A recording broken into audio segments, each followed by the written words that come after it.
Welcome to Audiobook segment. Every story you'll hear is crafted from the ground up, written, produced, and narrated entirely by us.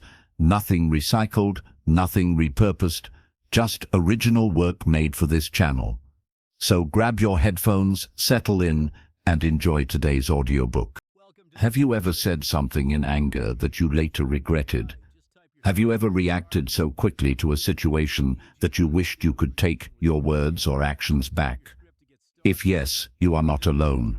Most people go through life controlled by their emotions rather than controlling them. But imagine the power you could have if you stayed calm when others lost their temper, if you made choices based on clarity instead of impulse, and if you could walk away from negativity without letting it poison your peace. This audiobook is about that power. The power of not reacting. The ability to pause, to think, and to choose how you respond. In today's world where everyone is quick to judge, quick to argue, and quick to fight, the skill of self-control has become rare. But it is also one of the most valuable tools you can develop for success in life, in relationships, and in your personal growth.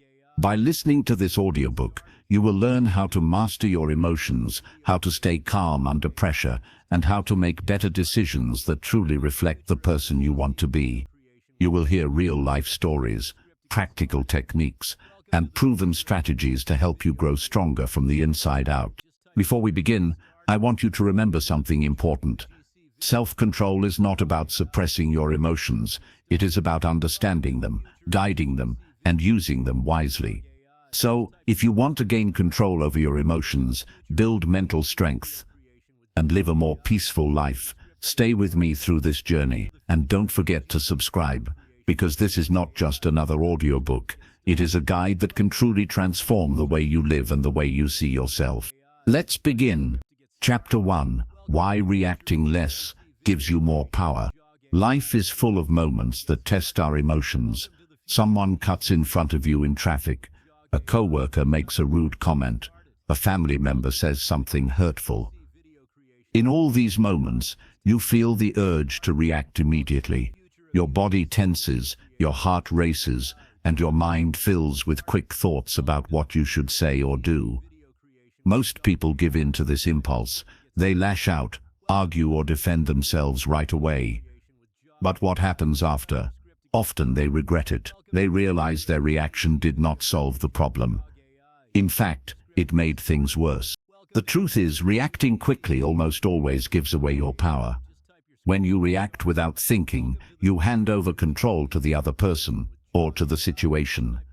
You let their words or actions decide how you feel and how you behave. Instead of being the master of your emotions, you become a puppet pulled by strings of anger, pride, or fear. Think about a time when you stayed calm instead of reacting.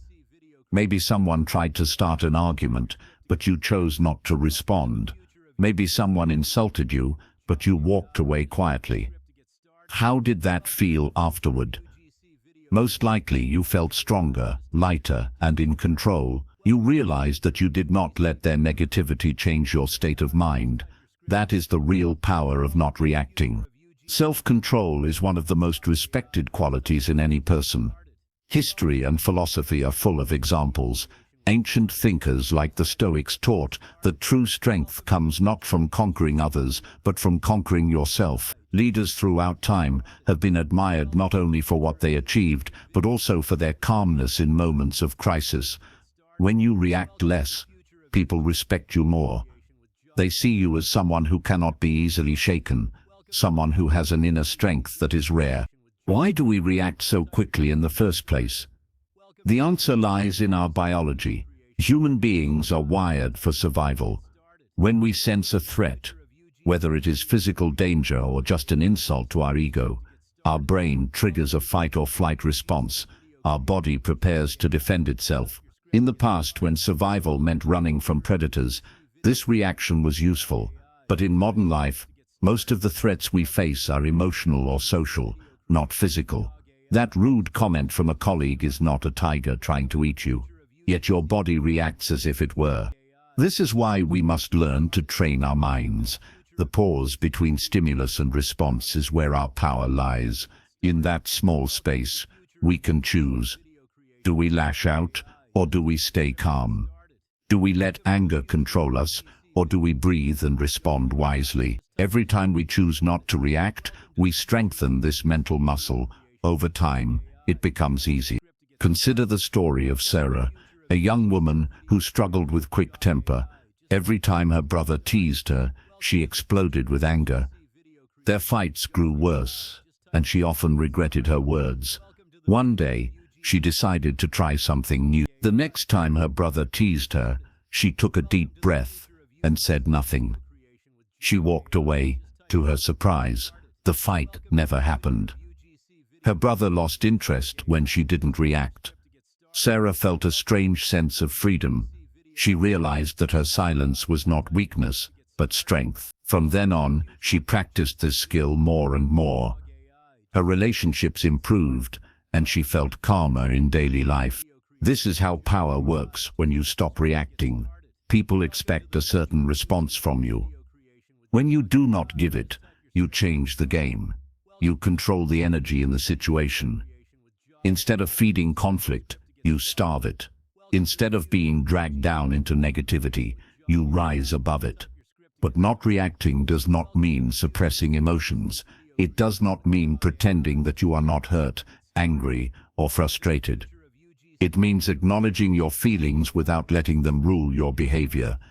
You can feel anger without shouting. You can feel disappointment without blaming.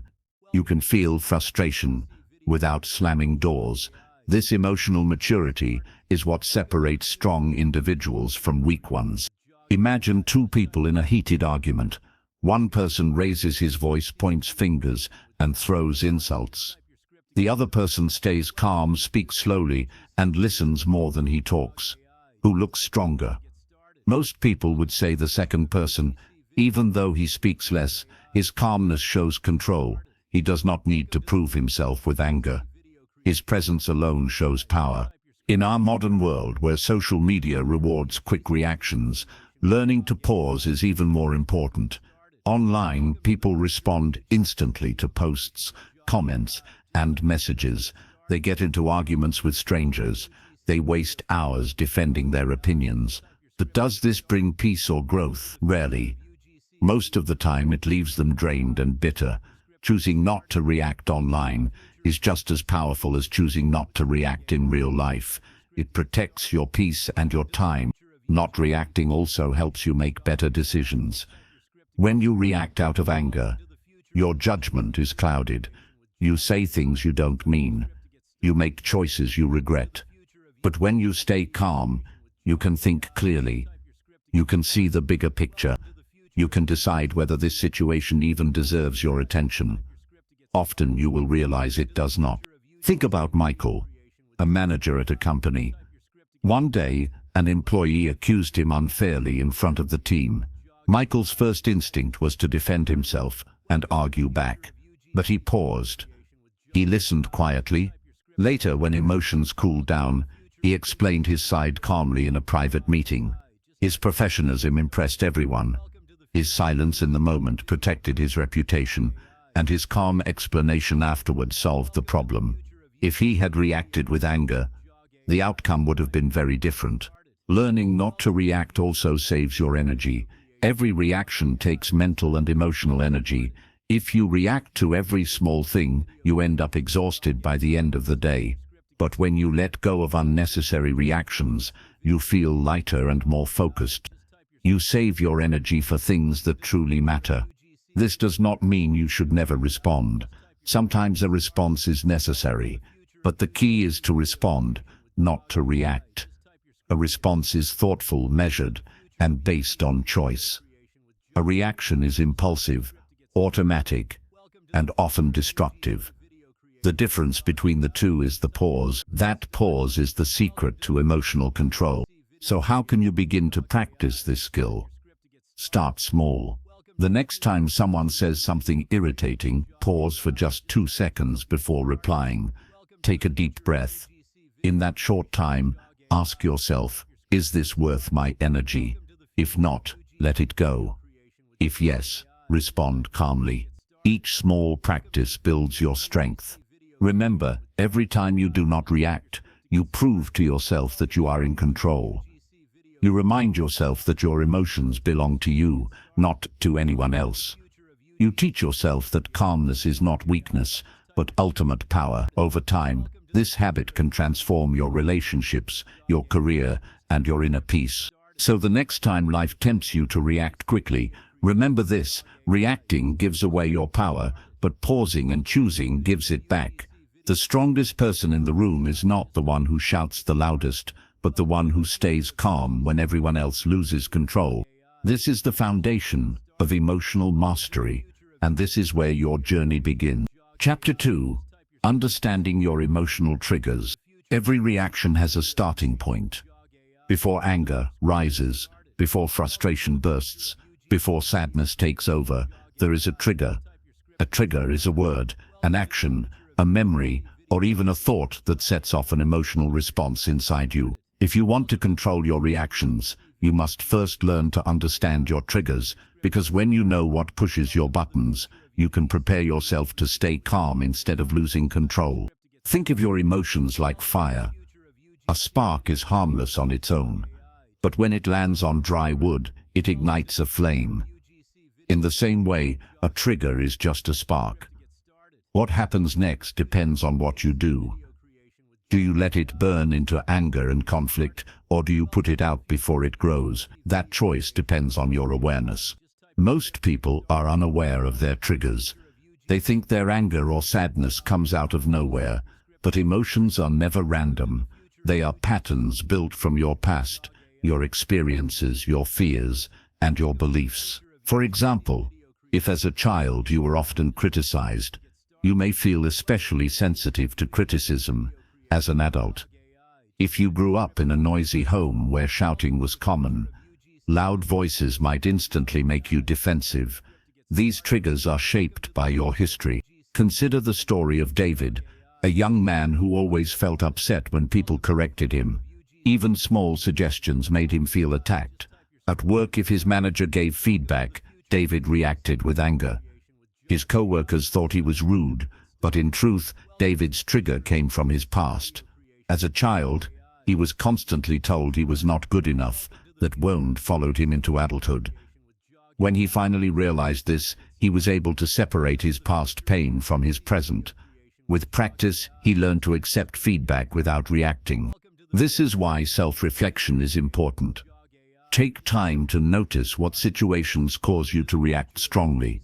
Is it when someone interrupts you? Is it when you feel ignored? Is it when someone questions your decisions? Pay attention to the moments when your body tenses, your heart races, or your thoughts become sharp and defensive. Those are signs that a trigger has been activated. Your triggers are not weaknesses. They are clues. They reveal what matters to you, what wounds you carry, and what fears lie beneath the surface.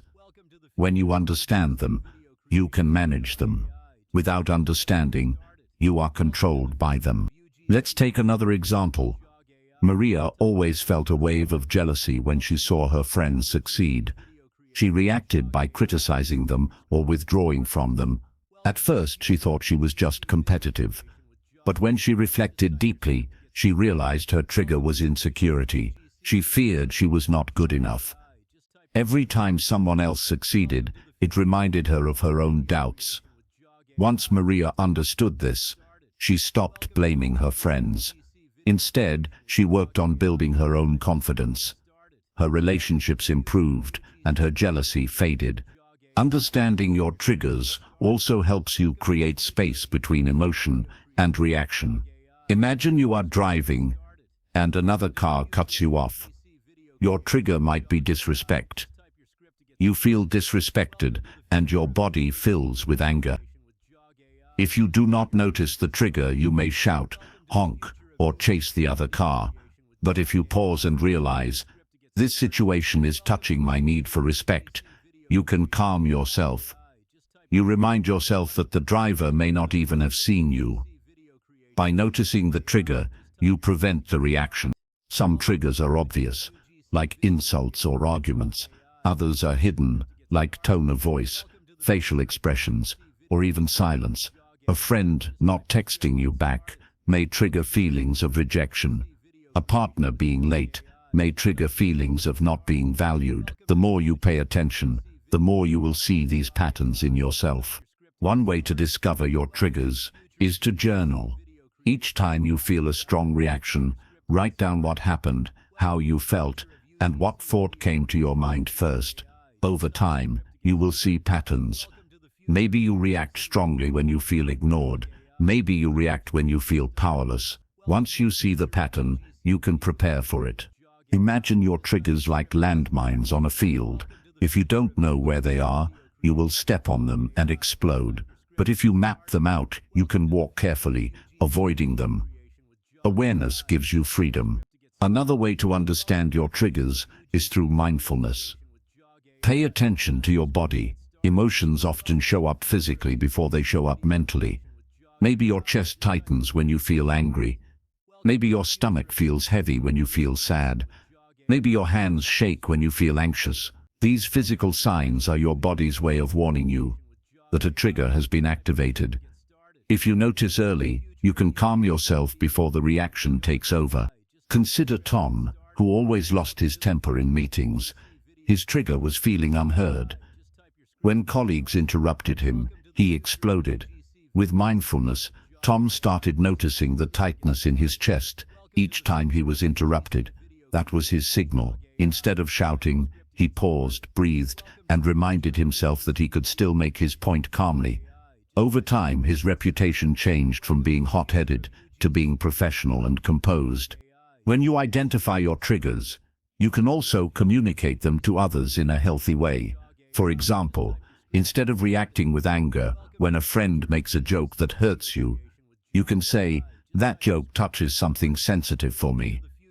I'd prefer if you didn't." By expressing your needs calmly, you reduce conflict and build stronger relationships. Understanding triggers does not mean avoiding life. You cannot control what others say or do. People will still be rude, careless, or hurtful. But when you know your triggers, you can control your response. You no longer live on autopilot.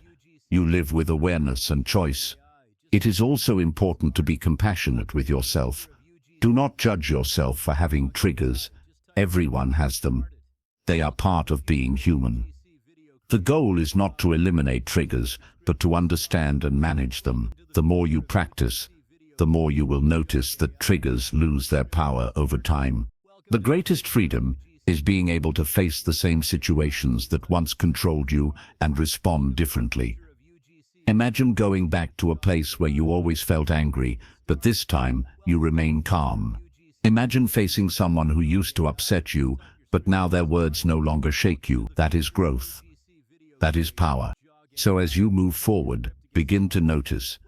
Each time you feel a strong emotion rising, ask yourself, what triggered this? Was it disrespect, rejection, insecurity, or fear? Write it down, reflect on it, and prepare for it next time. By understanding your triggers, you take the first real step toward mastering your emotions. You stop being a prisoner of your past, and you start becoming the master of your present. Chapter 3. The Science of Emotional Control. Why is it so hard to control emotions in the heat of the moment? Why does your heart beat faster, your voice rise, or your hands shake when you are angry, scared, or stressed? To understand how to control your emotions, you first need to understand the science behind them. Because when you know how your mind and body work, you can learn how to take back control. Emotions are not random. They are signals sent by your brain to help you respond to situations. Long ago, these signals helped humans survive. If danger was near, fear told the body to run or fight. If food was found, joy encouraged people to eat and share. If someone broke trust, anger helped protect boundaries. These emotions were important for survival, but today, most of our daily situations are not life or death. Yet our brain and body still respond as if they are. At the center of emotional reactions is a small part of your brain called the amygdala. This almond-shaped structure detects threats, and sends alarm signals to the rest of your body. When you feel insulted, ignored, or attacked, your amygdala lights up. It does not stop to ask if the threat is real or imagined. It simply reacts. This is why you may overreact to small things. Your brain treats them as big threats.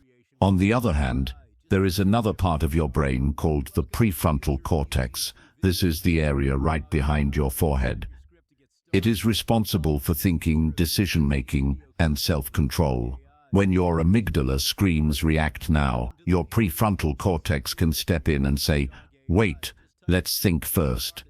This is the pause between stimulus and response. This pause is the key to emotional control. But here's the challenge. In moments of high stress, the amygdala often overpowers the prefrontal cortex. This is known as an amygdala hijack. Your logical brain shuts down, and your emotional brain takes over.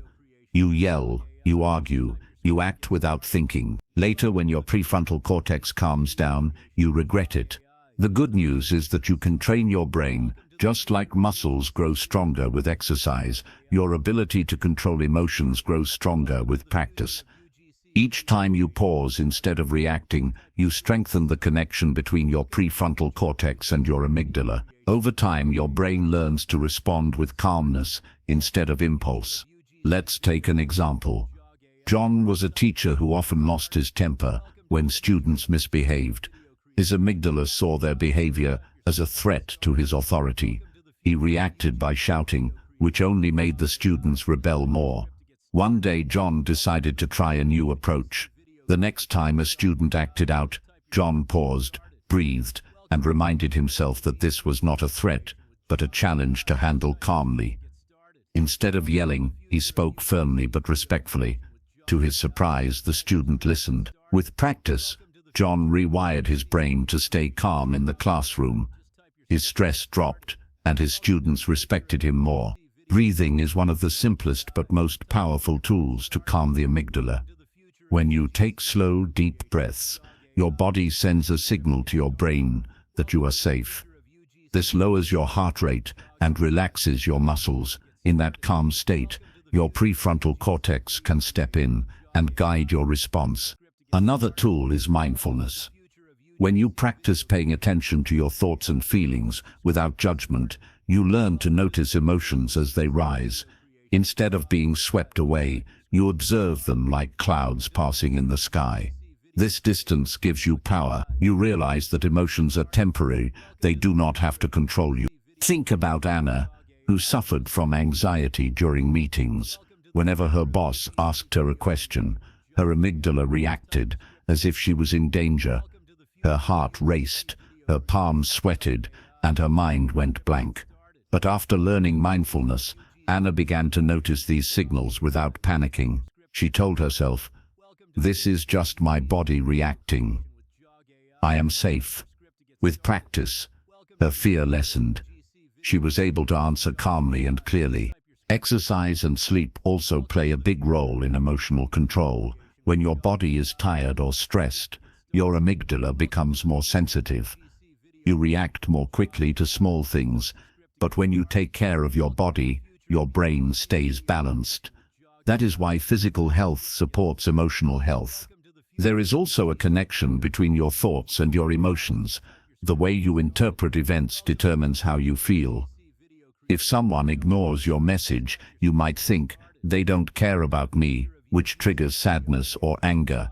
But if you think, "They are probably busy," you stay calm. By changing your thoughts, you change your emotional response. This is known as cognitive reframing. It is one of the most effective ways to control emotions. Imagine Mark, whose coworker often interrupted him. At first, Mark felt disrespected. His amygdala triggered anger every time, but then he reframed the situation. He told himself, "Maybe my coworker is just excited to share ideas. It is not personal." This new thought reduced his anger. Instead of reacting, he calmly said, "I'd like to finish my point first." This small shift changed the entire dynamic. The science of emotional control shows us that emotions are not the enemy. They are signals. The problem is not the emotion itself, but the reaction that follows. Fear can protect you. Anger can motivate you to defend your values. Sadness can help you heal, but when emotions control your behavior, they lead to regret. The key is balance. Feel the emotion, but do not let it rule you.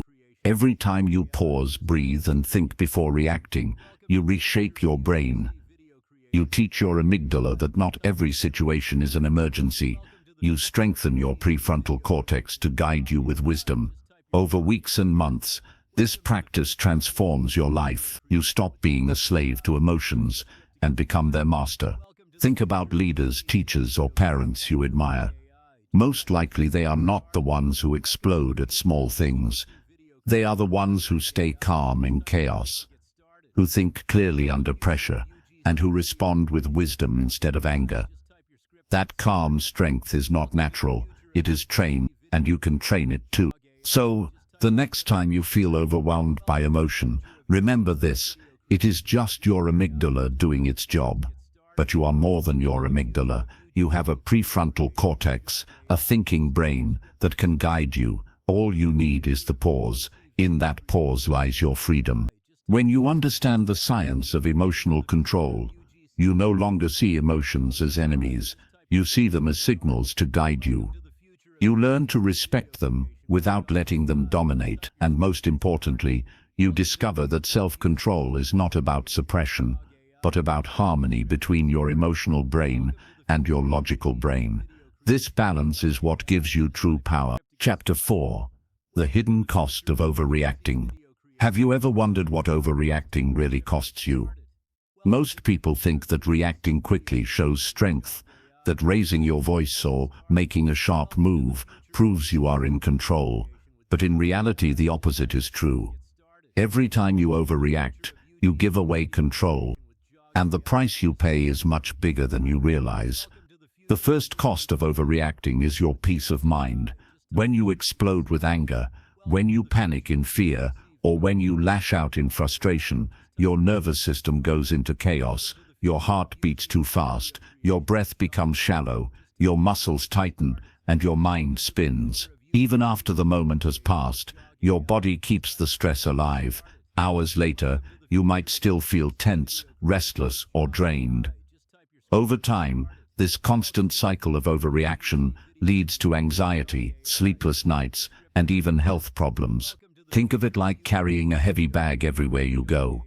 Each time you overreact, you add another stone to the bag. At first, it doesn't feel so heavy, but day after day, reaction after reaction, the weight grows. Soon, you are tired, irritable, and always on edge. This is the invisible cost of reacting too much.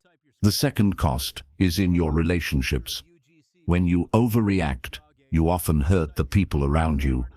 Maybe you shout at your partner for something small. Maybe you snap at your children because you are stressed. Maybe you argue with a friend over a minor misunderstanding. In the moment, you feel justified. You tell yourself, I had to say it. I had to show them. But later, when the heat has cooled, regret creeps in. Words once spoken cannot be taken back. Trust once broken takes a long time to rebuild. Imagine Sarah, a mother who loved her children deeply, but whenever they misbehaved, she reacted harshly. Her voice would rise, her words would cut deep. Over time, her children stopped sharing their feelings with her. They became distant. Sarah thought she was teaching discipline, but in truth, her overreactions were building walls between her and the people she loved most. The third cost of overreacting is your reputation. People are always watching how you handle pressure. In the workplace, in friendships, in your community, your behavior leaves an impression. If you are known as the person who loses control, who yells, who gets offended easily, others will hesitate to trust you. They may avoid including you in important decisions. They may respect your skills, but doubt your maturity. On the other hand, when you show calmness, people see strength. They know they can rely on you in stressful situations. Consider two managers in a company.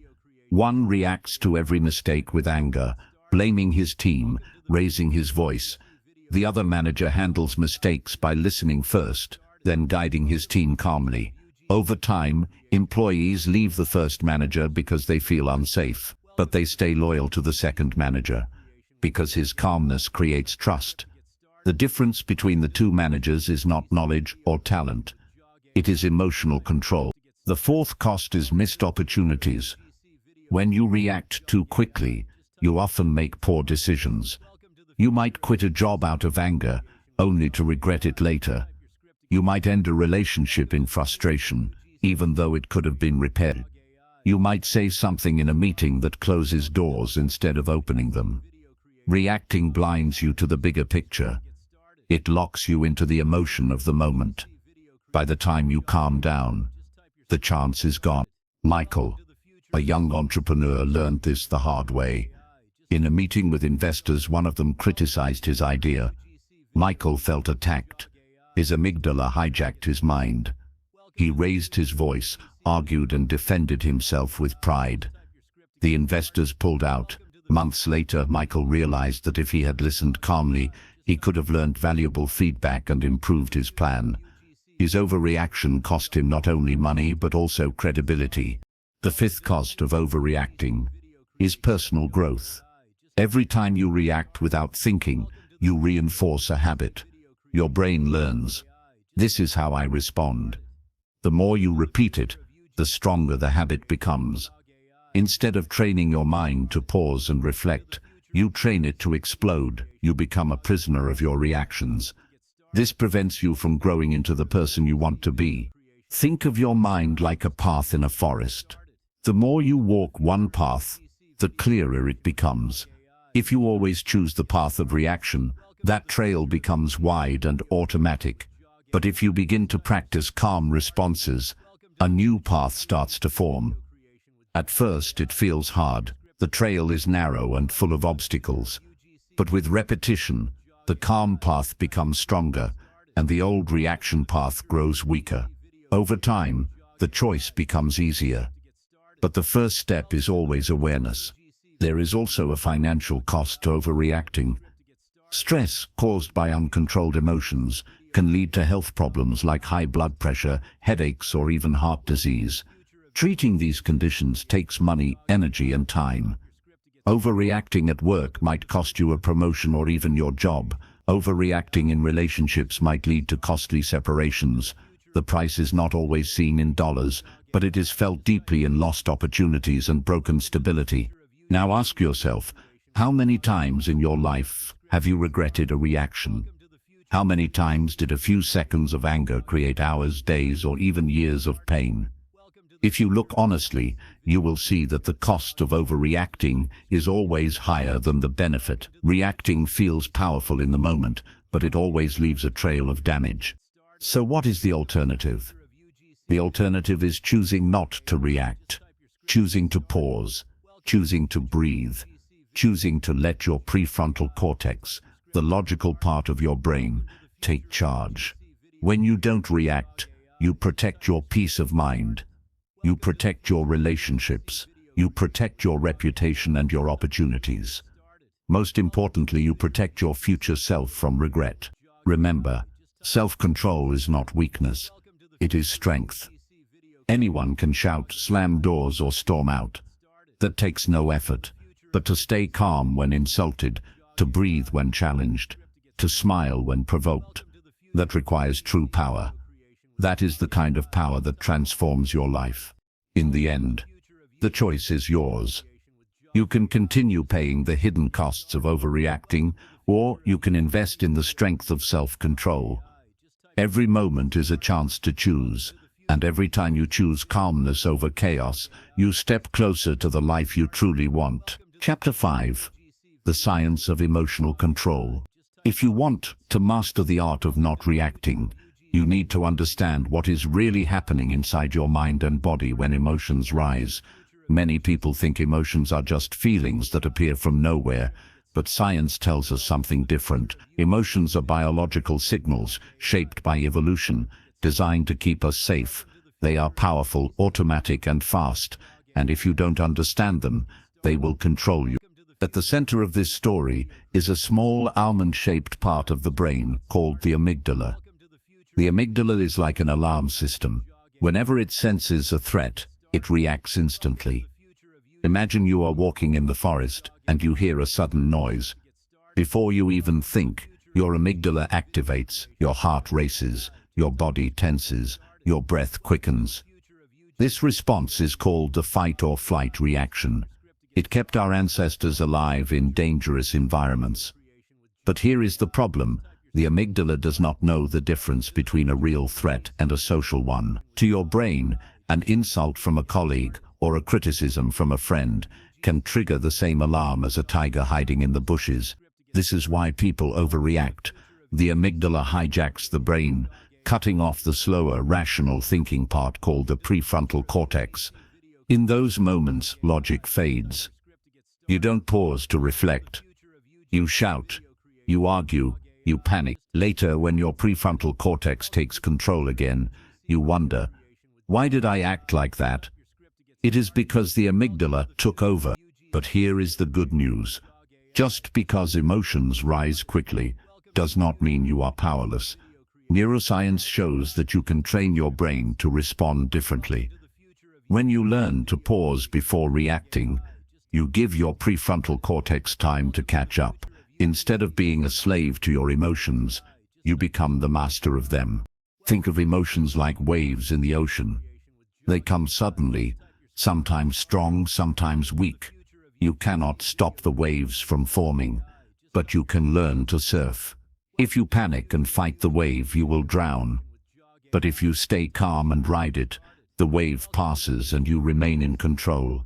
Let's look at stress as an example. When you face stress, your body releases cortisol and adrenaline. These chemicals prepare you to fight or run. But in today's world, most stress is not about physical survival. It is about deadlines, traffic, disagreements, or money. Your body reacts the same way, even though you are not in real danger. If you always let the stress response take over, your health suffers. But if you learn to breathe deeply, to pause and to calm your mind, your body's chemistry changes. Cortisol levels drop. Heart rate slows. The wave of emotion passes without damage. Another key part of emotional control is neuroplasticity. This is the brain's ability to rewire itself. Every time you practice patience, every time you resist the urge to snap, you strengthen new neural pathways. At first, it feels difficult because the old reaction pathways are stronger, but with repetition, the calm pathways grow. Eventually, what once felt unnatural becomes automatic. This is how you train your brain to stay calm. Let's imagine two scenarios. In the first, someone cuts you off in traffic, your amygdala fires, and you slam the horn, shout, and feel angry for the next hour. Your brain learns that overreacting is the response. In the second scenario, the same thing happens, but this time you pause, you breathe, you remind yourself, it's not worth my peace, and you let the car go. Your brain learns that calmness is the response. Over time, the second habit becomes stronger.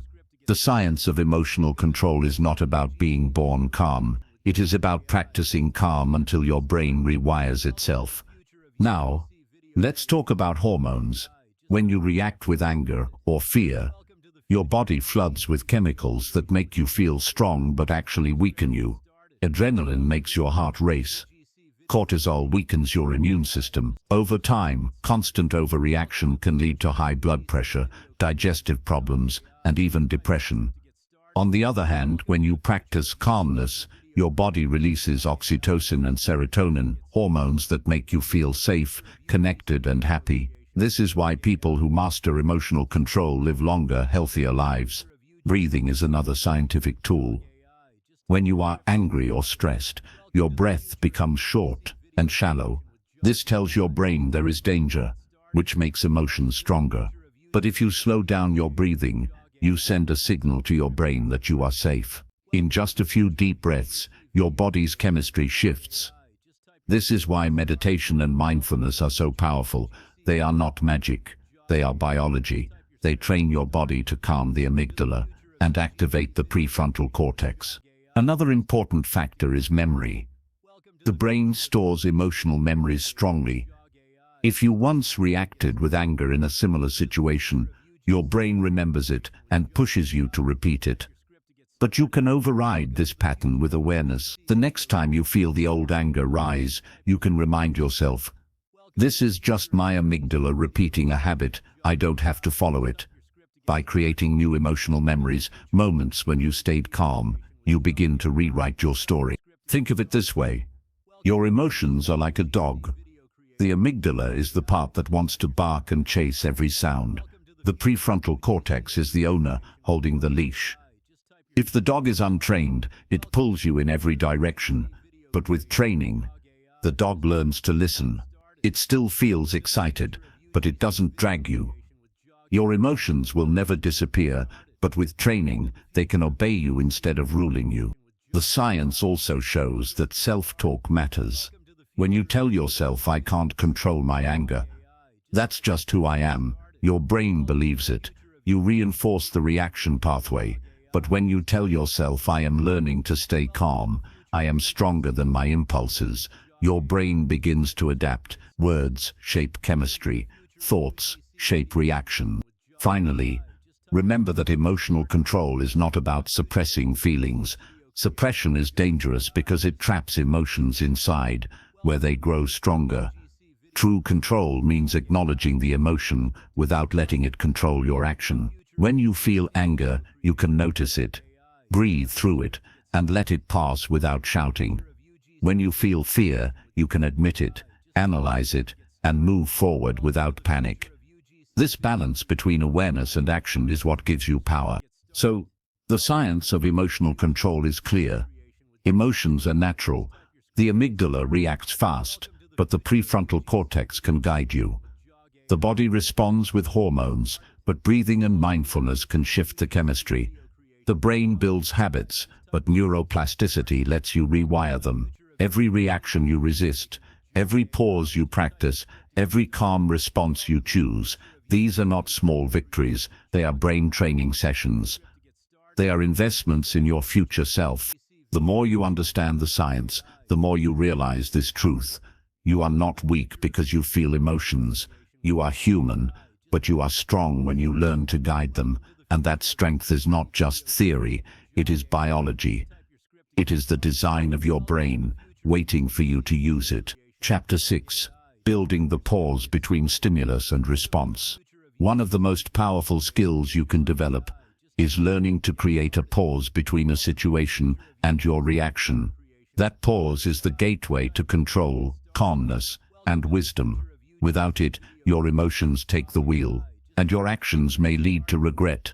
With it, you regain power over your life. Most people react automatically because their brain has been trained that way. A stimulus occurs, someone says something hurtful, a problem arises, or a stressful situation happens, and the response is almost instant. But the space between the stimulus and the response is where transformation occurs. That small fraction of a second, even just a few breaths, can decide whether you act wisely or impulsively. To build this pause, you must first become aware of your body's signals. Emotions are felt physically before they are felt mentally. Anger might show as tension in your shoulders. Anxiety may appear as a racing heart. Fear might feel like a pit in your stomach. When you recognize these signals early, you can intervene before the reaction takes over. Awareness is the first step in creating the pause. Next comes the breath. The simple act of taking slow, deep breaths does more than calm your body. It sends a signal to your brain that you are safe. It reduces the amygdala's alarm signals and allows the prefrontal cortex, the part responsible for reasoning and decision-making, to take charge. Breathing is like hitting the reset button for your nervous system. Consider Maria, who often argued with her sister over minor things. Her heart would race, her face would flush, and she would shout without thinking. She started practicing a simple technique. Before responding, she would take 3 slow breaths. At first it felt strange. The old habit of reacting immediately was strong. But over time, she noticed something amazing. The pause allowed her to choose her words carefully. Instead of blaming, she could explain her feelings calmly. Her sister responded differently too, and their arguments became shorter, less painful, and even resolved more effectively. Visualization can also help in building this pause. Before entering stressful situations, imagine yourself staying calm. Picture the moment when someone provokes you, and see yourself responding with calmness.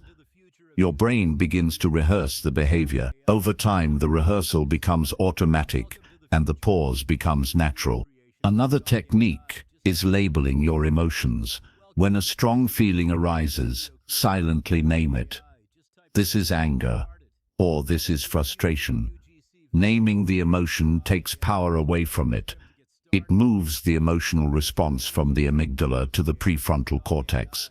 Suddenly, you are no longer a victim of your emotions. You are an observer, aware and in control. It's also important to slow down your reactions in conversation. When someone says something hurtful, pause before replying. Count to 3 in your mind. Take a breath. Ask yourself, do I want to respond in a way that escalates conflict, or in a way that preserves peace and dignity? This brief pause changes everything. Words said in haste cannot be taken back, but words spoken with calmness have impact and clarity. The pause also allows perspective. Often, the stimulus that triggers a reaction is not as big as your initial response suggests. By creating space, you give yourself the chance to evaluate the situation. Is this worth my energy? Will reacting change the outcome? Sometimes simply noticing the stimulus and choosing not to respond is the wisest action. The pause allows you to choose rather than be chosen by circumstances. Practice in low-stakes situations first. Start with small triggers, a mildly rude comment, a minor inconvenience, or a frustrating delay. Each time you succeed in pausing, you strengthen the habit. Your brain learns that control is possible. The more you practice, the easier it becomes to apply the same pause in higher stakes moments. Self-reflection after the pause is equally important. Notice how your behavior and emotions feel when you wait before reacting. Did you feel less tension? Did the situation resolve better? Did you maintain your dignity? Positive reinforcement encourages repetition and helps solidify the habit. It is also essential to combine this pause with empathy. Often, people react quickly because they take things personally. They interpret comments or actions as attacks on their self-worth. But when you pause, you have time to consider the other person's perspective. Maybe they are having a bad day. Maybe they did not intend harm. By understanding context, you reduce the emotional charge and respond more effectively. Even in high-pressure situations, the pause works. Imagine receiving criticism at work. The immediate urge might be to defend, argue, or explain. But if you take a moment, breathe, and consider the content objectively, you can respond constructively. Sometimes a pause even allows you to realize that no response is necessary at all. Silence can be a powerful tool when wielded with wisdom. Technology can help too. When you feel triggered by a message or email, step away before replying. Close your eyes, take a few breaths, and return only when calm. This simple habit prevents emotional reactions from spilling into written words, where they can create misunderstandings that last much longer than the original incident. The pause also strengthens resilience. By choosing not to react, you demonstrate to yourself that you are in control. Each small victory builds confidence. Over time, your emotional armor grows thicker, and your reactions naturally become more measured. You become the kind of person others look to in moments of tension, because your calm presence inspires trust and stability. It's important to remember that building this pause takes time and patience. Your old habits are strong, and your amygdala is quick to react. Do not expect perfection immediately. Celebrate progress, even small successes. Each pause is a step toward mastery. By training yourself to pause, breathe, observe, and then respond thoughtfully, You gain not just control over your emotions, but control over your life. The space between stimulus and response is a powerful place. It is where choice exists, where calm can flourish, and where true strength is built. Chapter 7. Practicing patience in everyday life. Patience is more than just waiting without complaint. It is the ability to remain calm and composed when circumstances are difficult, irritating, or stressful. It is the practice of choosing not to react impulsively. Patience is a skill that can be trained, and it is one of the most powerful tools in controlling your emotions. Most people believe that patience is about enduring discomfort passively. They think, I just have to tolerate this. But true patience is active. It requires awareness, focus, and conscious choice. When you practice patience, you are not suppressing your emotions. Instead, you are observing them, acknowledging them, and deciding not to let them dictate your behavior. Think about a simple situation: waiting in line at the grocery store. Someone is moving slowly, and you feel irritation rising. The initial reaction is to complain or express anger. But if you pause and practice patience, you choose calmness instead. You notice your body tensing, you take a breath, you remind yourself that the situation is temporary. The irritation fades, and you remain composed. This small act of patience strengthens your ability to handle bigger challenges later. Patience is especially important in relationships. Arguments often escalate because people react immediately to what others say or do. Words are exchanged in anger, and emotions spiral out of control. By practicing patience, you give yourself the chance to listen fully before responding. You create a buffer where understanding can grow. When you respond with patience, conflicts are less likely to escalate, and solutions are more easily found. Consider Alex, who often became frustrated with his teenage children. Their behavior seemed careless and disrespectful to him. In the past, he would yell, punish, or lecture immediately, but over time he began practicing patience. When he felt irritation rising, he paused, counted to 5, and reminded himself that his children were learning and testing boundaries. Instead of reacting harshly, he asked questions calmly and listened. The result was not only better behavior from his children, but also stronger trust and connection. Patience also improves decision-making. When emotions are high, impulsive decisions are often regretted later. By waiting and reflecting, you give yourself time to gather information, consider alternatives, and choose the best course of action. This principle applies to work, school, relationships, and personal goals. The pause created by patience transforms reactive behavior into thoughtful action. Mindfulness is a tool that enhances patience. By staying present, you avoid rushing into judgments or reactions. You notice the moment as it unfolds, and you allow yourself the space to respond consciously. Mindfulness teaches that emotions are temporary and that reactions can be managed. Over time, this practice reduces stress and increases emotional resilience. Patience also requires compassion, both for yourself and for others. Recognize that mistakes, delays, and misunderstandings are part of life. People are not perfect, and neither are you. When you approach situations with compassion, irritation decreases, and patience becomes easier to maintain. Daily life offers countless opportunities to practice patience. Traffic jams, slow internet, difficult conversations, waiting for results, and small annoyances are all training grounds. Each moment you respond calmly instead of reacting impulsively strengthens your emotional muscles. Over time, these small victories accumulate into profound change. Even when faced with serious challenges, patience is essential. Consider someone dealing with criticism at work. The natural reaction may be defensiveness or anger. But with patience, you can listen, evaluate the feedback objectively, and respond constructively. The ability to remain calm and measured in difficult circumstances sets emotionally strong people apart from those who are controlled by their impulses. It is also important to recognize that patience does not mean passivity. Practicing patience does not mean ignoring problems or avoiding action. It means choosing the right moment, the right words, and the right approach. It is about responding with intelligence rather than reacting with emotion. Patience is a strategy, not a surrender. Think of patience as a skill that is like a muscle. The more you exercise it, the stronger it becomes. Each time you wait without reacting impulsively, you reinforce neural pathways that support calmness and control. Over time, your responses become more measured, and your emotional strength grows naturally. Journaling can also enhance patience.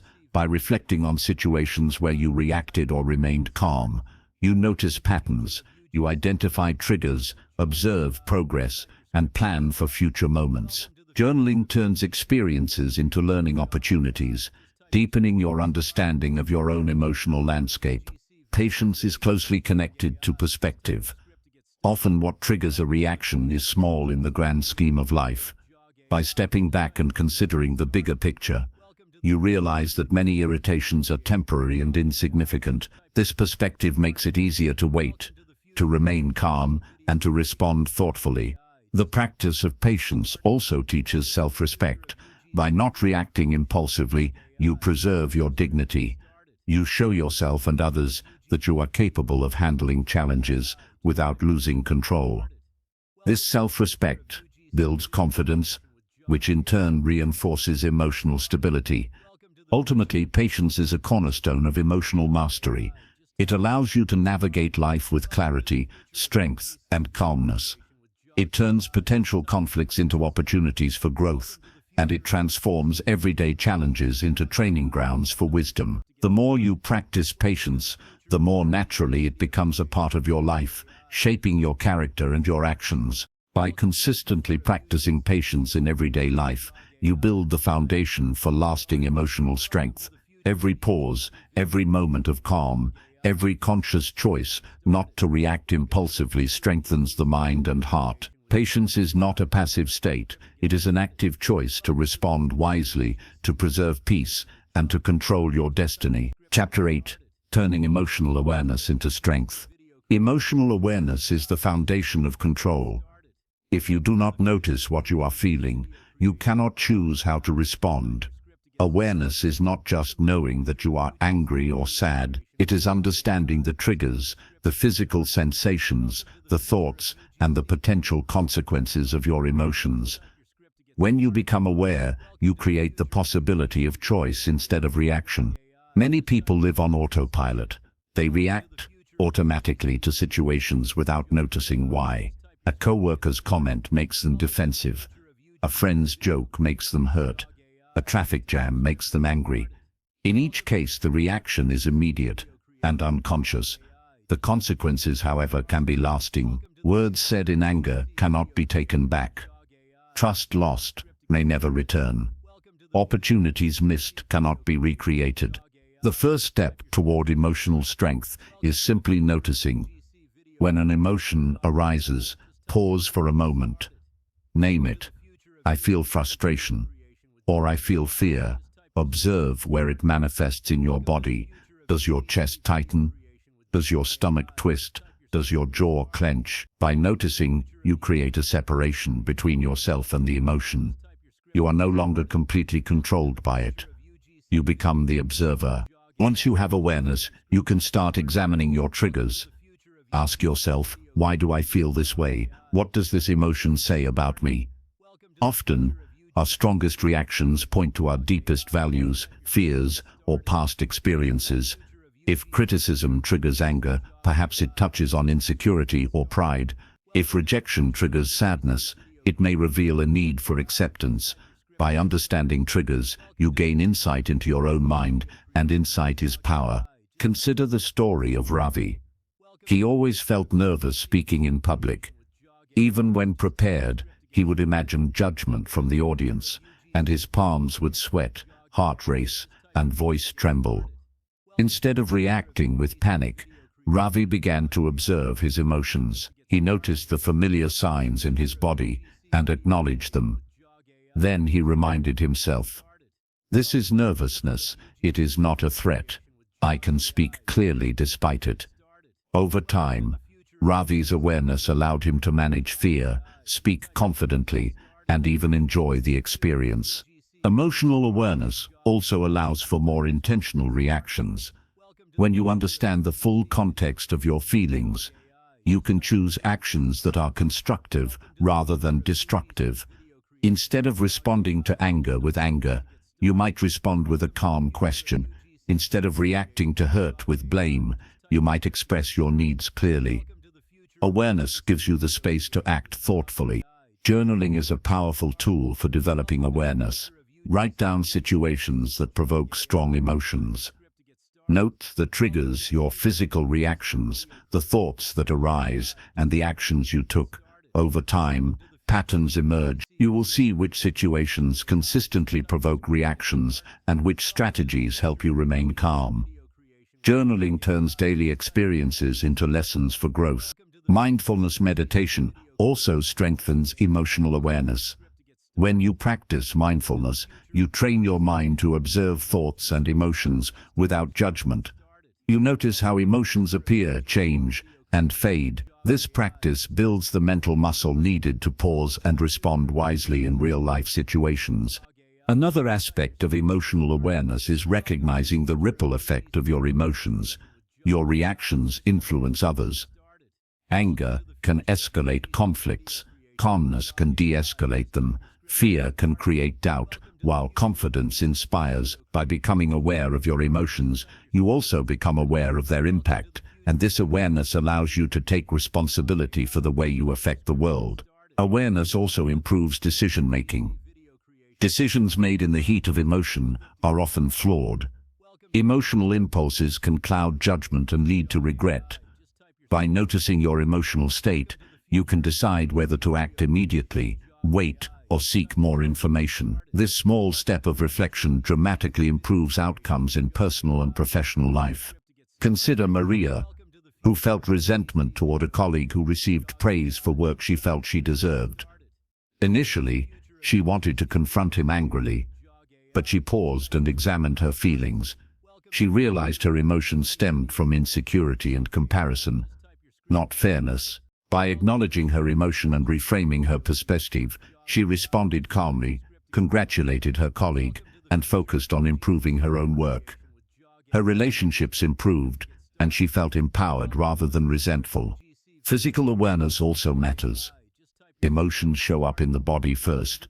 Anger can feel like heat rising in your chest.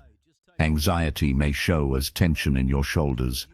Sadness might feel like heaviness in your limbs. By noticing these physical signs, you gain early warning signals that allow you to intervene before emotions escalate. Techniques like deep breathing, progressive muscle relaxation, or gentle movement can help dissipate emotional intensity. Another important tool is self-talk. When you notice a strong emotion, the words you speak to yourself shape how you experience it. I can handle this. This is just a feeling.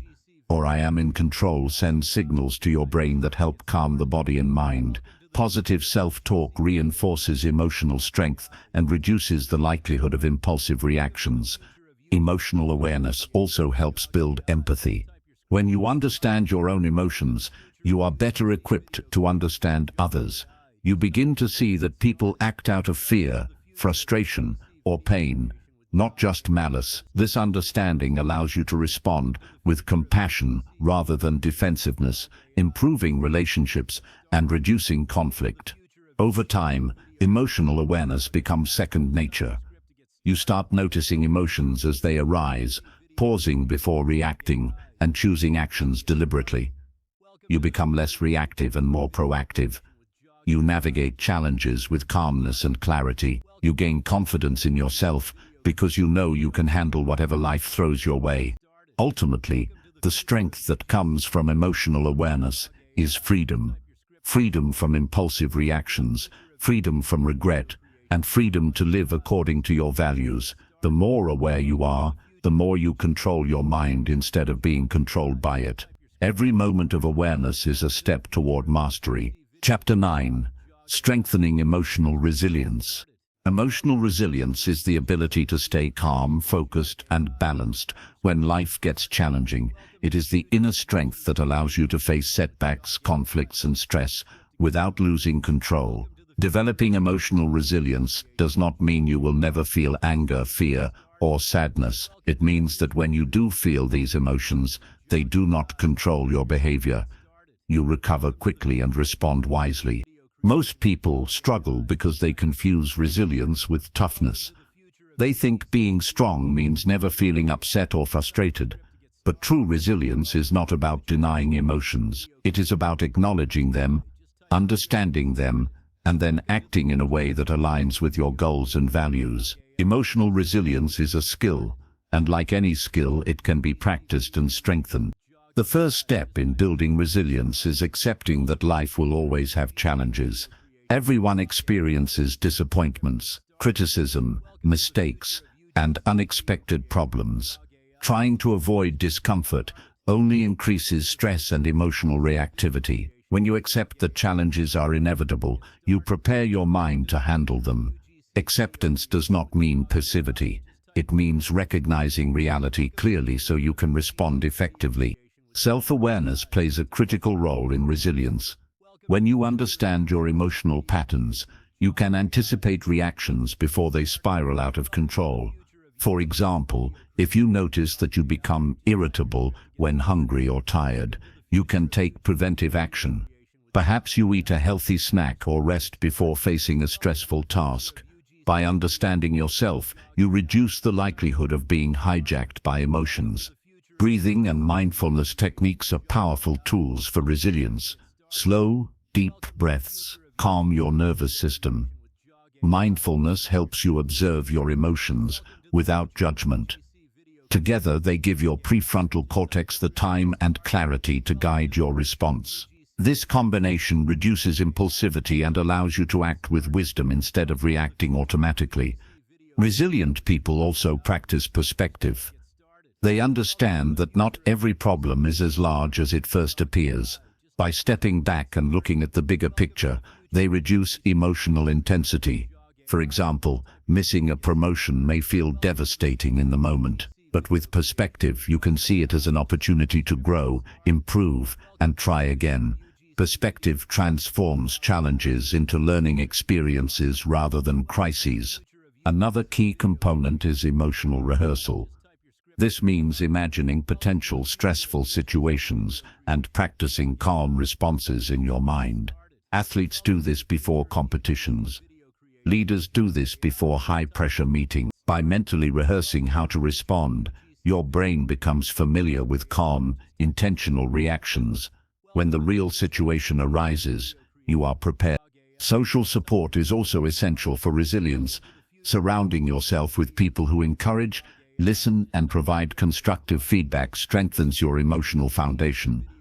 Resilient individuals understand that seeking help is not weakness. Sharing experiences and learning from others builds both insight and confidence. Resilient people are also adaptable. Life rarely goes exactly as planned. Those who can adjust their thinking and approach without becoming overwhelmed maintain control over their emotions. Flexibility in thought and action reduces frustration and prevents impulsive reactions. Consider the story of Daniel, who faced constant criticism at work. At first he would respond defensively, feeling anger and resentment. Over time, he began practicing awareness and mindfulness. He recognized the triggers, observed his physical and mental reactions, and chose to pause before responding. Instead of arguing, he asked clarifying questions and sought to understand the feedback. His calm approach not only improved his relationships with colleagues, but also enhanced his reputation as a composed and capable professional. Physical health also supports emotional resilience. Regular exercise, adequate sleep, and a balanced diet keep the body and mind in optimal condition. When your body is strong, your brain is better equipped to regulate emotions. Neglecting physical health weakens your ability to stay calm and respond wisely. Another aspect of resilience is learning from setbacks. Every mistake, failure, or disappointment is an opportunity to practice control. Instead of reacting with frustration or self-blame, resilient people analyze the situation, identify lessons, and plan constructive action. This mindset turns challenges into stepping stones for growth. Resilience is strengthened by gratitude. When you focus on what is positive in life, you reduce the intensity of negative emotions. Gratitude shifts attention away from perceived threats and annoyances, allowing your mind to operate from a calmer, more stable state. Finally, emotional resilience is reinforced by consistency. Each time you choose to pause, breathe, reflect, and respond thoughtfully, you reinforce neural pathways in your brain. The more you practice, the more natural these responses become. Over time, staying calm under pressure becomes second nature, and emotional resilience becomes an integral part of your character. By strengthening your emotional resilience, you gain freedom. Freedom from being controlled by impulses, freedom from unnecessary stress, and freedom to act in alignment with your goals and values. Resilience does not eliminate challenges, but it equips you to handle them with confidence, calmness, and wisdom. Every day presents opportunities to practice resilience. Every interaction, every challenge, every stressor is a chance to pause, observe, and respond intentionally. With dedication and practice, emotional resilience transforms from a skill into a natural part of your life, guiding you towards success, peace, and fulfillment. Chapter 10: Developing Emotional Boundaries. One of the most important aspects of controlling your emotions is understanding boundaries. Emotional boundaries define where your feelings begin and end, and where the feelings of others begin. Without clear boundaries, it is easy to absorb other people's stress, anger, or negativity. You might find yourself reacting to situations that are not even yours to control. Learning to establish emotional boundaries is essential for maintaining calm and composure. Many people confuse kindness and empathy with taking responsibility for everyone else's emotions. They believe that if someone is upset, it is their job to fix it. But this belief leads to overreaction, stress, and resentment. Emotional boundaries do not mean ignoring others or lacking compassion. They mean recognizing what is your responsibility and what is not, and choosing responses that protect your own peace. Consider Rachel, who always felt responsible for her team's morale at work. Whenever a colleague was upset, she reacted immediately, trying to fix the problem, even if it was beyond her control. She felt exhausted and frustrated because she was constantly reacting to emotions that were not hers. When she began establishing emotional boundaries, she learned to listen and support without taking on the responsibility for someone else's feelings. Her stress decreased, and her ability to respond calmly increased. The first step in creating emotional boundaries is awareness. Notice when you are reacting to something outside your control.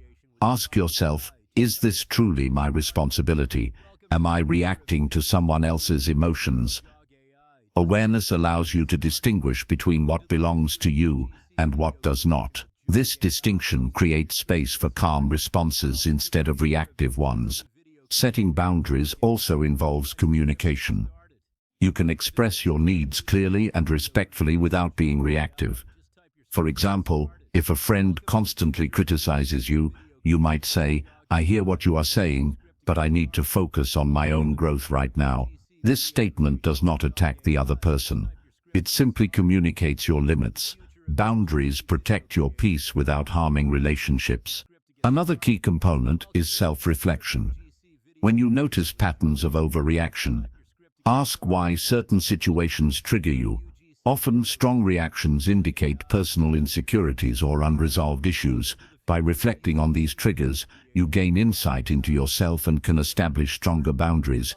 This self-awareness allows you to respond thoughtfully rather than impulsively. Practicing boundaries also means learning to say no. Saying no does not make you unkind or selfish. It makes you responsible for your own emotional well-being. Each time you set a boundary, you reinforce the habit of thoughtful responses instead of automatic reactions. Over time, this practice strengthens your emotional resilience. Boundaries are also about protecting your energy. Emotional overreactions drain mental and physical resources. By maintaining clear boundaries, you conserve energy for situations that truly matter. You avoid unnecessary stress and maintain focus on your goals and priorities.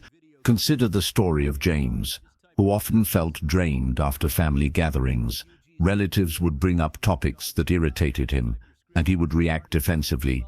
He realized that these reactions were unnecessary. By setting emotional boundaries, he allowed himself to remain calm, choosing which conversations to engage in and which to step back from. Over time, gatherings became less stressful, and his relationships improved because he approached them from a place of composure instead of reactivity. Another tool for boundaries is detachment. This does not mean indifference, it means maintaining a healthy distance from emotional triggers. For example, in online discussions, it is easy to react impulsively to comments. By practicing detachment, you can read and respond thoughtfully or choose not to respond at all. This control reduces conflict and emotional turmoil. Boundaries also enhance empathy. When you are not overwhelmed by others' emotions, you can truly listen and support them without losing yourself. You become a stable presence, someone others can trust because your reactions are measured and intentional. Physical cues also help reinforce boundaries. When you notice tension rising, take a breath, step back if possible, or pause before speaking. Physical pauses signal to your brain that you have the space to choose your response. Over time, these habits become automatic, and emotional boundaries strengthen naturally. Consistency is key. Boundaries only work when they are applied regularly. Each time you maintain them, your brain reinforces the neural pathways that support calm, intentional behavior. Every act of conscious boundary setting strengthens your ability to respond thoughtfully rather than impulsively. Finally, remember that emotional boundaries are about empowerment. They give you control over your reactions, protect your mental and physical health, and allow you to engage with others from a place of calm and strength. By practicing boundaries daily, you reduce unnecessary stress, improve relationships, and gain the freedom to act intentionally in all areas of your life. Emotional boundaries are not a one-time effort. They are a daily practice, a commitment to yourself and your peace. Each moment you notice a trigger, pause, and choose how to respond, you strengthen your control. You become resilient, composed, and empowered, capable of facing any challenge without being swept away by emotion. Chapter 11: Managing Triggers Before They Manage You. Every person has triggers, situations, words, or behaviors that provoke a strong emotional reaction. These triggers are like buttons that, when pressed, set off automatic responses. Understanding and managing these triggers is essential for controlling your emotions and not reacting impulsively. Triggers can be obvious, like someone criticizing your work, or subtle, like a tone of voice or body language. Often they stem from past experiences or unresolved emotions. For example, a comment about failure may trigger anger or shame if you have a history of criticism. By recognizing your triggers, you gain the ability to prepare and respond thoughtfully instead of reacting unconsciously. The first step in managing triggers is awareness. Notice the situations that provoke strong emotions, reflect on past experiences, and identify patterns. Awareness allows you to anticipate moments when your reactions are likely to be tested. By anticipating triggers, you gain the opportunity to choose your response rather than be controlled by it. Next is preparation. Once you identify a trigger, develop strategies to handle it. Simple techniques like deep breathing, counting to 10, or pausing before speaking can give your prefrontal cortex time to guide your actions. Visualization is also powerful. Imagine encountering the trigger and rehearse responding calmly. Mental practice strengthens your ability to stay composed in real life. Triggers often activate the amygdala, the emotional center of the brain, before your rational thinking has a chance to engage. The amygdala reacts instantly, prompting fight, flight, or freeze responses. But by practicing awareness and preparing strategies, you allow the prefrontal cortex to intervene. You gain control over your impulses instead of being ruled by them. Consider Sarah, who felt intense anger when a colleague interrupted her during meetings. Initially, she would snap or argue, causing tension and embarrassment. By identifying her trigger, she began practicing patience and deep breathing. When interruptions occurred, she took a moment to breathe, counted silently, and then responded calmly. Over time, the interruptions no longer provoked immediate anger, and her professional relationships improved. It's also important to reframe triggers. A trigger is not the enemy. It is a signal. It highlights areas where you have room to grow emotionally. When someone insults you, instead of seeing it as a personal attack, view it as an opportunity to practice composure and self-control. By reframing triggers as opportunities, you shift from being reactive to proactive. Self-reflection after encountering a trigger is valuable. Ask yourself, what did I feel? What thoughts ran through my mind? How did I respond? What could I do differently next time? Reflection strengthens awareness and reinforces the neural pathways for calm responses, making future encounters easier to handle. Boundaries also help in managing triggers. By setting limits on interactions or topics that repeatedly provoke strong reactions, you protect your emotional state. Boundaries are not about avoidance, they are about maintaining control. You can engage constructively without sacrificing your peace of mind. Triggers are often intertwined with personal values. For instance, if honesty is important to you, being lied to may provoke strong anger. Understanding the link between triggers and values helps you address emotions consciously rather than impulsively. You recognize why the emotion arises and can choose an appropriate, measured response. Practice is key. Each time you successfully navigate a trigger without overreacting, you reinforce emotional control. Small victories build confidence. Over time, triggers lose their power over you. You become someone who faces challenges with composure, even in situations that once provoked intense reactions. Physical techniques also support trigger management. Notice tension in your body, such as clenched fists or tight shoulders. Practice relaxation exercises or gentle stretches. These actions help dissipate emotional energy before it escalates into reactive behavior. Social support is another tool. Sharing experiences with trusted friends or mentors helps you gain perspective. They may offer insights or strategies you hadn't considered. Discussing triggers openly fosters emotional intelligence and reinforces resilience. Mindset plays a critical role. Accept that triggers will always exist. Life is unpredictable, and people will sometimes say or do things that push your buttons. The goal is not to eliminate triggers, but to change your relationship with them. With practice, you respond thoughtfully instead of reacting impulsively. Finally, remember that mastery over triggers is a continuous journey. You will encounter moments where emotions rise faster than you can control. These moments are not failures, they are opportunities to learn. Each experience adds to your emotional intelligence, strengthens your resilience, and moves you closer to mastering the art of not reacting. By identifying, preparing for, and responding consciously to triggers, you gain power over your emotional life. You are no longer a slave to sudden feelings. Instead, you act with intention, clarity, and calmness. The more you practice, the stronger you become, and the more freedom you experience in every interaction and situation. Chapter 12. Practicing calm in conflict. Conflict is a part of life. It arises in families, workplaces, friendships, and even casual interactions.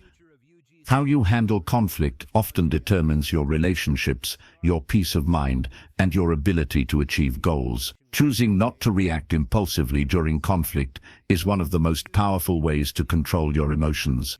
Most people approach conflict with automatic reactions. Anger, defensiveness, or frustration often drive responses, but reacting impulsively usually escalates the situation. Words said in anger cannot be taken back, and actions made impulsively may create long-term consequences. Calm responses, on the other hand, create opportunities for understanding, resolution, and growth. The first step in handling conflict calmly is preparation. When you know that conflict is likely, mentally rehearse how you will respond. Visualize the situation, Notice potential triggers and plan responses that are measured and constructive. Preparation strengthens your ability to remain composed in the moment. During a conflict, awareness is critical. Notice how your body reacts, tension in your shoulders, rapid heartbeat, clenched jaw, or shallow breathing. Recognize the emotional wave before it takes over. Simply observing these signals helps you step back and avoid automatic reactions. Awareness creates a pause between stimulus and response, the space where true control exists. Deep breathing is a simple but powerful technique in conflict. Slow, deliberate breaths calm the nervous system and allow your rational mind to guide actions instead of emotions. Counting silently or taking a short break can also prevent escalation. These moments of calm give you the power to respond thoughtfully rather than impulsively. Listening actively is another key aspect. Many conflicts escalate because people focus on defending themselves rather than understanding the other person. By listening without interruption, you gather information and reduce assumptions. Active listening also signals respect, which lowers tension and makes resolution more likely. Consider the story of Mark and his colleague. They disagreed on project responsibilities, and arguments were becoming heated. Instead of reacting with frustration, Mark paused, took a breath, and asked clarifying questions. He listened carefully, acknowledged the other person's perspective, and responded calmly. The conflict was resolved efficiently, relationships remained strong, and both parties felt heard. Empathy is essential in conflict management. Try to understand the other person's feelings, motivations, and perspective. Empathy does not mean agreeing. It means recognizing and validating emotions without becoming controlled by them. When empathy guides responses, conflicts often become opportunities for connection rather than division. Calm responses also involve choosing words carefully. Avoid accusatory language, harsh tones, or negative labels. Instead, focus on expressing your own feelings, needs, and observations. Phrases like "I feel" or "I need" reduce defensiveness and encourage productive dialogue. Words spoken calmly carry weight, clarity, and influence. Boundaries play a role too. Recognize what is within your control and what is not. You cannot control another person's reactions, but you can control your own. Focus on your actions and maintain composure, even if the other person becomes reactive. Boundaries help prevent emotional overwhelm and protect your peace. Physical cues can also reinforce calmness. Maintaining relaxed posture, steady eye contact, and an even tone signals self-control. These non-verbal signals not only influence others' responses, but also reinforce your own composure. Mind and body work together to maintain calm under pressure. Reflection after conflict strengthens emotional mastery. Consider what went well, what could be improved, and how you can maintain composure in future interactions. Reflection turns each conflict into a learning opportunity, reinforcing habits of calm and control. Another powerful tool is detachment. Emotional detachment does not mean indifference. It means not letting the intensity of another person's emotion dictate your behavior. By staying grounded, you prevent escalation and preserve your ability to act thoughtfully. Conflict is also an opportunity to practice patience. Even small delays in reaction allow the mind to process information and respond wisely.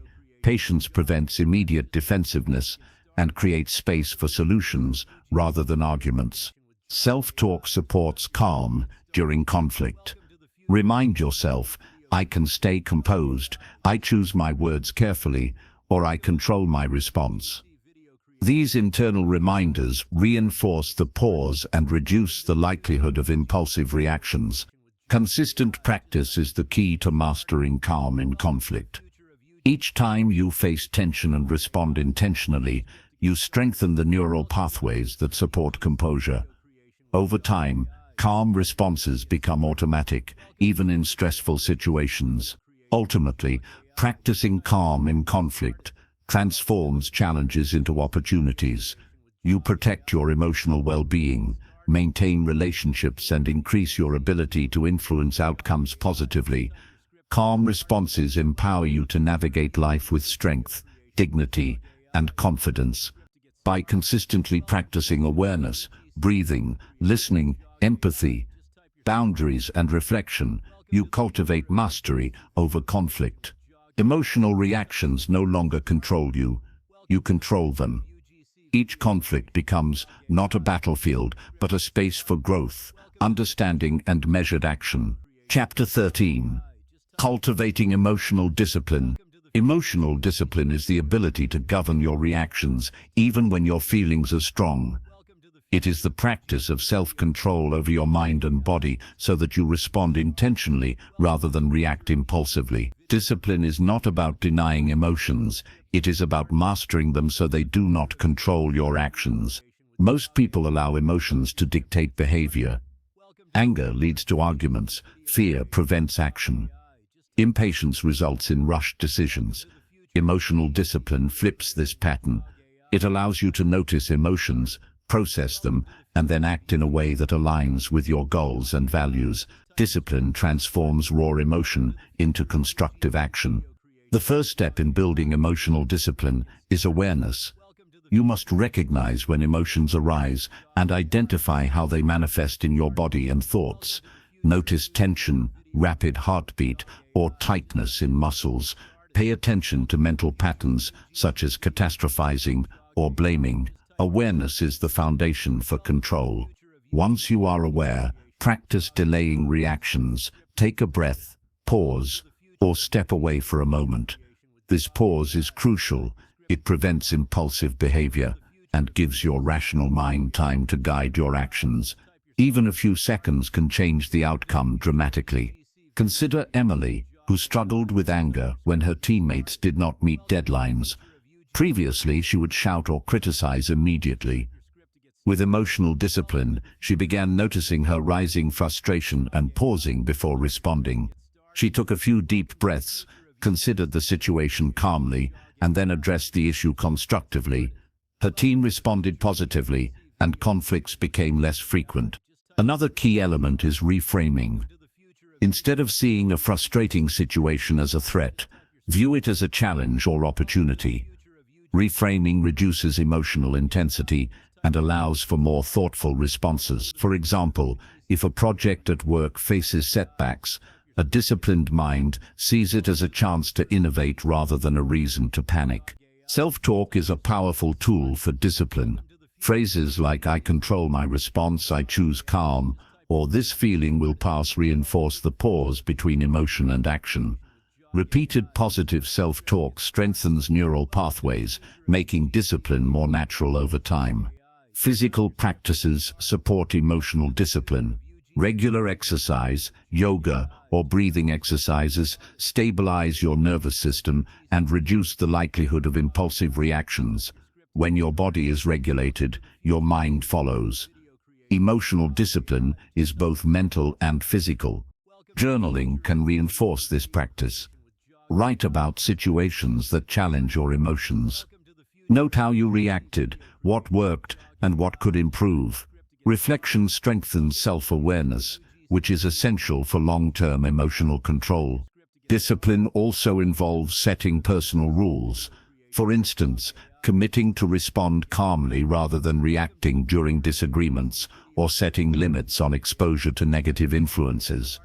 Rules create structure, guiding behavior even when emotions are intense. Patience is another cornerstone.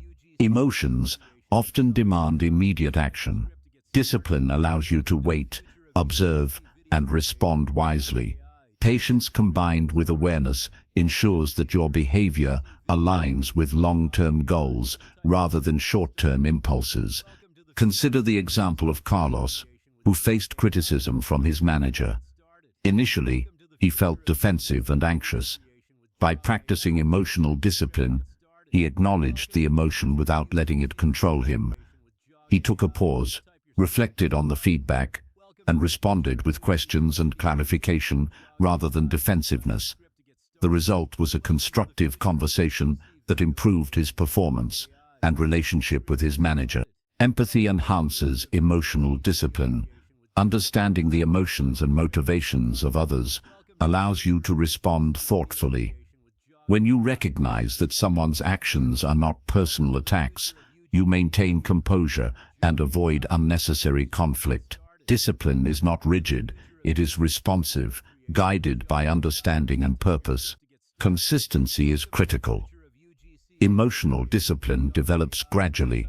Each moment you choose calm over reaction strengthens your ability to act intentionally in the future. The more you practice, the more natural it becomes, even in high-stress situations.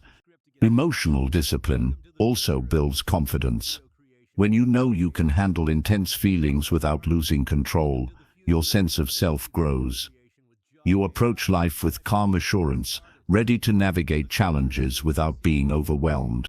Ultimately, cultivating emotional discipline gives you freedom. Freedom from impulsive reactions, from regretful actions, and from being controlled by circumstances. It empowers you to live intentionally, act thoughtfully, and maintain peace of mind regardless of external pressures. By practicing awareness, pausing, reframing, self-talk, physical regulation, journaling, patience, empathy, and consistency, you strengthen emotional discipline. Each step you take builds a foundation for a life led by choice rather than reaction, creating strength, clarity, and inner peace. Chapter 14. Building consistency and emotional control. Mastering emotions is not a one-time achievement. It is a continuous practice. The key to lasting emotional strength is consistency. By responding thoughtfully instead of reacting impulsively, day after day, you develop habits that shape your character and your life. Consistency transforms isolated moments of control into a permanent state of resilience and calm. Most people expect instant results. They might practice patience or mindfulness once or twice and wonder why emotional mastery is difficult. True control requires regular practice. Each situation where you pause, breathe, and respond intentionally reinforces your ability to remain composed in the next challenge. Consistency creates a foundation that makes calmness automatic rather than forced.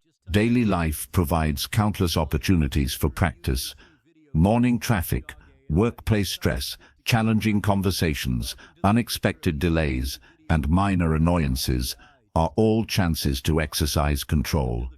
Treat each situation as a training ground. Over time, even previously stressful circumstances become manageable because your mind has been conditioned to respond rather than react. Consider Jessica, who struggled with frustration during her daily commute. At first, she reacted with anger to every delay. She started practicing small steps, deep breaths, positive self-talk, and observation of her reactions. By consistently applying these techniques, she noticed that her patience increased, stress decreased, and her journey became a time of calm reflection instead of tension. The key was regular practice, not perfection. Consistency is supported by routines. Establishing daily habits of reflection, mindfulness, and emotional observation strengthens your mind's ability to regulate reactions. Journaling, meditation, and even brief pauses throughout the day reinforce the neural pathways that support emotional control. Repetition is what makes these responses natural. Another important aspect is self-monitoring. Keep track of moments where you successfully managed emotions and those where you slipped. Reflection allows you to understand triggers, recognize progress, and adjust strategies. By monitoring your behavior, you maintain accountability and awareness, which further strengthens emotional consistency.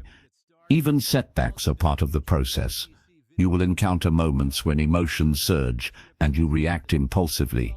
These moments are not failures, they are feedback, highlighting areas that need attention. By examining these experiences calmly, you gain insight and reinforce your long-term ability to maintain control. Physical and mental preparation enhance consistency. Adequate sleep, balanced nutrition, exercise, and mental relaxations stabilize your nervous system and reduce the likelihood of impulsive reactions. When your body and mind are in balance, emotional control becomes easier and more consistent. Consistency also involves reinforcing positive self-talk. Remind yourself daily, I control my reactions, I choose calm, and I can respond thoughtfully. Repetition of these affirmations strengthens the mind's capacity to pause, reflect, and act intentionally. Over time, these statements become ingrained beliefs supporting ongoing emotional mastery. Consider Sam, who worked in a high-stress customer service environment. Daily interactions often triggered frustration and impatience. By practicing consistency in emotional control, he learned to pause before responding, empathize with clients, and maintain composure. Over months, consistent practice made calm responses his default, and he became known for professionalism and emotional strength. Consistency also helps in managing long-term goals. Emotional mastery is crucial for pursuing ambitions without being derailed by setbacks or criticism. When you consistently control your reactions, you maintain focus, energy, and clarity needed to achieve objectives. Emotional consistency strengthens both personal and professional growth. Another key component is surrounding yourself with supportive environments. Engage with people and activities that reinforce calmness, patience, and thoughtful responses. Avoid situations or individuals that consistently provoke uncontrolled reactions. A supportive environment makes consistency more attainable and less exhausting. Visualization reinforces long-term consistency. Mentally rehearse responding calmly in challenging situations. Imagine conversations, conflicts, and stressful scenarios, and practice thoughtful responses in your mind. Visualization strengthens neural pathways and makes calm reactions more automatic in real-life situations. Finally, celebrate small victories. Each time you pause instead of reacting, each time you choose understanding over anger, each time you respond thoughtfully, acknowledge your success. Recognition reinforces behavior, motivates continued practice, and solidifies the habit of consistent emotional control. Consistency in emotional control is the bridge between temporary mastery and permanent transformation. By integrating awareness, preparation, reflection, physical balance, self-talk, supportive environments, and celebration of progress, you develop a life led by choice rather than reaction. Consistency ensures that emotional strength is not occasional, but a defining characteristic of your life. Through regular practice and persistent effort, calmness, patience, and emotional intelligence become natural. Your mind learns to navigate challenges with resilience, and your life becomes guided by deliberate action rather than impulsive reaction. Emotional mastery becomes not just a skill, but your way of being. Chapter 15. Living a life of intentional calm. After learning awareness, resilience, boundaries, and discipline, the final step is integration. Living every day with intentional calm. This chapter is about putting all the tools you have practiced into a lifestyle that consistently allows you to respond thoughtfully, rather than react impulsively. Intentional calm is not about being emotionless. It is about observing feelings without being controlled by them. It is about choosing your actions based on principles, values, and long-term goals, instead of fleeting emotional impulses. A life led by intentional calm is more productive, more peaceful, and more fulfilling. Start by making small daily decisions consciously.